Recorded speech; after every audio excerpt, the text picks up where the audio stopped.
চিন্তা করা যায়, ভাবা যায় কত মহিলা ন্যাংটা হয়ে বাজারে ঘুরে বেড়াচ্ছে, গায়ে হলুদের অনুষ্ঠান করছে, হুজুর ওইটা চোখে পড়ে না।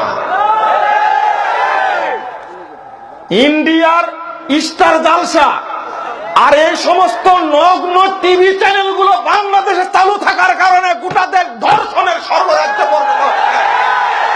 ওই হুজুর এই টিভি চ্যানেলগুলো চোখে দেখতে পেলেন না, দেখতে পেলেন পিস টিভির মতো একটা ইসলাম প্রচার করে টিভিকে দেখতে পেল তারা। ঘটনাতে একই ঘটেছে। ইসলাম প্রচার করবেন কোথায়, কিভাবে? হালাতের পার্থক্য খুঁজতে গেছে।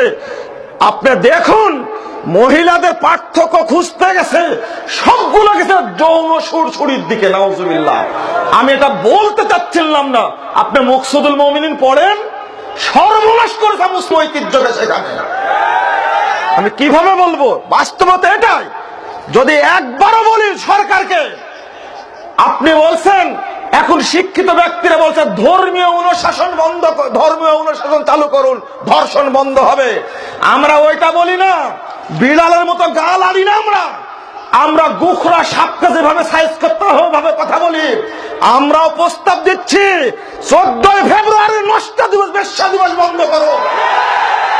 আমরা প্রস্তাব দিচ্ছি এই ইন্ডিয়ান চ্যানেল, বাংলাদেশের চ্যানেল যেগুলিতে রাত 12টার পরে নষ্টামি ছড়া, এগুলো বন্ধ করুন। ফেসবুক নিয়ন্ত্রণ করুন, ইন্টারনেট নিয়ন্ত্রণ করুন। গোটা দেশে যে নিয়ন্ত্রণ চলে, বাংলাদেশ চলবে না কেন? ওই ইন্টারনেটের নগ্ন ছবি বন্ধ করুন, ধর্ষণ বন্ধ হবে। সুন্দরী প্রতিযোগিতার মতো নষ্ট প্রতিযোগিতা বন্ধ করুন বাংলাদেশে। বাংলাদেশে পহেলা ফাল্গুনের মতো নষ্ট প্রতিযোগিতা বন্ধ করুন। 31st নাইটের এই বলগাহীন নগ্নতা বন্ধ করুন, ধর্ষণ বন্ধ হবে ইনশাআল্লাহ।